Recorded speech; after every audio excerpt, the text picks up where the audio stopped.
बहुत समय पहले की बात है। एक गांव में कबीर और मीना नाम के दंपति रहते थे। उनके दो संतान थे, शालू और गुड्डू। कबीर गांव में खेती करता था। आज क्या हुआ? तुम्हारा गुड्डू दिखाई नहीं दे रहा। अभी भी घर नहीं आया क्या? वह आज तक कभी समय से घर आया है। जो आज आ जाएगा वह हमेशा दोस्तों के साथ घूमता रहता है। बेटा अब इतना बड़ा हो गया है, फिर भी अपनी खेतों में काम के लिए मजदूर रखने पड़ते हैं। पता नहीं यह कब समझेगा। क्या वह पैसे भी ले गया है? बिना पैसों के तो उसके दोस्त उसे अपने साथ रखेंगे भी नहीं। वह सुबह सुबह शहर गया है। अरे उसकी छोड़िए, आप खाना खा लीजिए।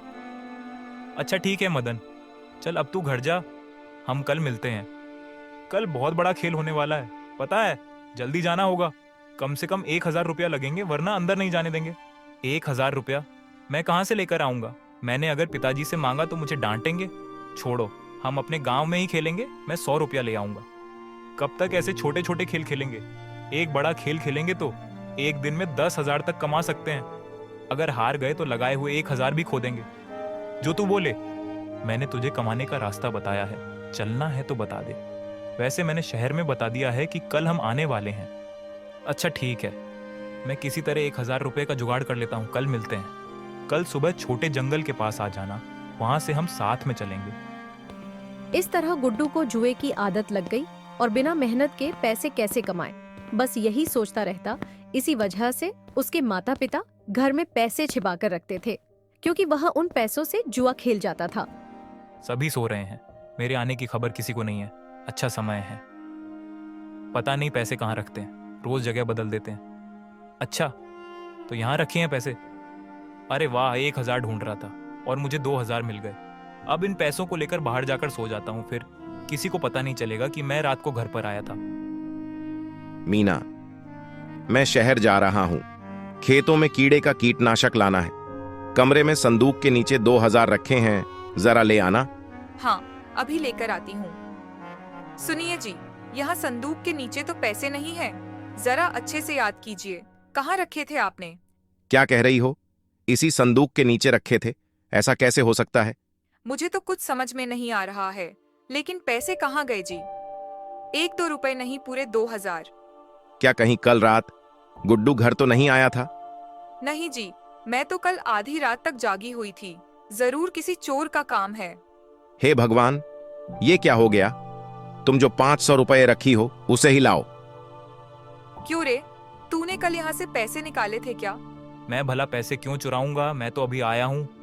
मुझे तुझ पे ही शक है, तूने ही पैसे लिए होंगे। सुनो माँ, जब मैं घर आया ही नहीं तो पैसे कैसे ले सकता हूँ? और मुझे पैसे चाहिए तो मैं खुद मांग लेता हूँ। ठीक है जी, आप जल्दी से शहर होकर आइए। आपको याद है ना, आज दोपहर में बिटिया को लड़के वाले देखने आ रहे हैं। सुन, ये पैसे ले और दुकान से मेरा नाम बताकर कीटनाशक ले आ। नहीं, आज नहीं हो सकता। आज मुझे बहुत सारे काम है। चाहो तो कल चला जाऊंगा। इस तरह गुड्डू चुराए हुए पैसों को लेकर अपने दोस्त मदन के साथ जुआ खेलने शहर के लिए निकल पड़ा। चाहे कुछ भी हो जाए, वापस आते समय हमारी जेब में 10,000 होंगे। देख लेना आज। तूने 1,000 लाने के लिए कहा था, मैं 2,000 लेकर आ गया। पता नहीं क्या होगा, नए लोगों के साथ खेलना है। अरे चिंता मत करो, मेरे पास पहले से ही 500 हैं। आज अपना दिन है, ध्यान लगाकर खेलेंगे तो जीत हमारी ही होगी। हम तो हमेशा ऐसा ही सोचते हैं। ये पैसे मेरे पिताजी ने खेती के लिए रखे थे, मैं उनसे बिना पूछे चोरी करके लाया हूँ। इसके बाद वो शहर में जुआ खेलने के अड्डे पर पहुंच जाते हैं और कुछ देर बाद गुड्डू अपने साथ लाए पैसे हार जाता है। आज अपना दिन ही अच्छा नहीं था, इसलिए हम सारे पैसे हार गए। बस मैं थोड़ा सा चूक गया, वरना आज मैं ही जीत जाता। पहली बार जब हार चुके थे तभी खुद को रोक लेते तो कुछ पैसे बच जाते। अब फूटी कौड़ी भी नहीं बची है। कहाँ गया था तू? आज लड़के वाले आए थे शालू को देखने, रिश्ता पक्का हो गया। बस 1 हफ्ते में ही शादी है उसकी। पूरा 1 हफ्ता घर पर रहकर शादी के काम में हाथ बटाना। ठीक है माँ, मैं घर पर रहकर सारे काम संभाल लूंगा। वैसे कितना दहेज ले रहे हैं? हमारे पास देने के लिए क्या ही है, बस 2 एकड़ जमीन है, उसमें से 1 एकड़ उसे दे देंगे। ऐसे कुछ दिन बीत जाते हैं। शालू की शादी हो जाती है और उसके पिताजी का देहांत हो जाता है। अब कोई कमाने वाला भी नहीं था, तो उनकी जीवन बहुत खराब चलने लगी। माँ, अगर हमारे पास खेत होता तो खेती करके गुजारा कर लेते, पर अब जमीन खरीदने के पैसे तक नहीं है। चल ठीक है, मेरे पास थोड़ा गहना रखा है, उन्हें बेचकर तू कुछ और जमीन खरीद ले और उसमें मेहनत करके खेती कर, सब ठीक हो जाएगा। मेहनत की कीमत समझो। अगली सुबह माँ से गहने लेकर उन्हें बेचने के लिए गुड्डू शहर की ओर चल दिया। ये सोना बेचकर मुझे ढेर सारे पैसे मिलेंगे। आधे पैसों में मैं शहर में जुआ खेल लूंगा। इस बार मैं जरूर जीत जाऊंगा। चलते चलते बहुत दूर आ गया, थोड़ी देर आराम कर लेता हूँ। ये गहना लेकर कहाँ जा रहे हो तुम? मैं कहाँ जा रहा हूँ ये बाद में बताऊंगा। तुम्हें कैसे पता कि मेरे पास गहना है? मैं परी हूँ, मैं सब जानती हूँ। मैं इस गहने को बेचकर उन पैसों से खेत खरीदने वाला हूँ। जानती हूँ तुम झूठ बोल रहे हो, मुझे सब पता है। तुम इसे बेचकर जो भी पैसे मिलेंगे उसे तुम जुए में लगाने वाले हो। हाँ, इस बार मैं जरूर जीतूंगा, मुझे विश्वास है। तुम बिना मेहनत के ही पैसे कमाना चाहते हो ना, इसलिए तुम्हें जुए की लत लग गई है। लेकिन जुआ खेलने वालों के पास पैसे नहीं टिकते। बिना मेहनत के पैसे कमाने का मैं तुम्हें एक रास्ता बताती हूँ। क्या सही में पैसे कमा सकते हैं? बताओ कैसे। चलो, मैं उस जगह लेकर जाती हूँ। इसके बाद गुड्डू उस परी के साथ जंगल की ओर चल देता है। कुछ देर में वे एक गुफा के पास पहुंच जाते हैं। तुम यहीं पर रुक जाओ, कुछ देर बाद यहाँ पर एक डाकू आने वाला है।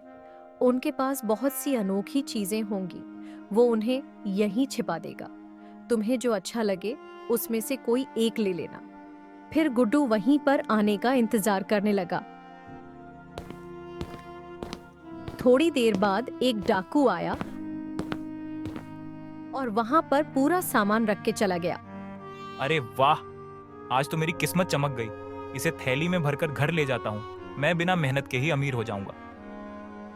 इस तरह उन सभी को थैली में भरकर जैसे ही उसने अपने साथ ले जाने लगा, वह परी फिर आती है।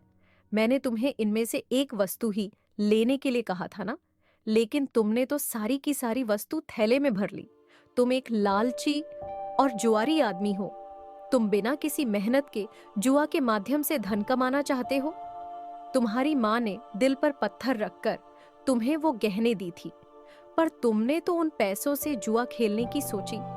अभी भी बहुत समय है, मेहनत करो, जिंदगी सुधर जाएगी।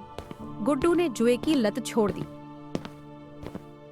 गहने बेचकर मिले पैसों से जमीन खरीदी, खेती करने लगा और गाय पालकर उनका दूध बेचने लगा और आराम से खुशहाल रहने लगा।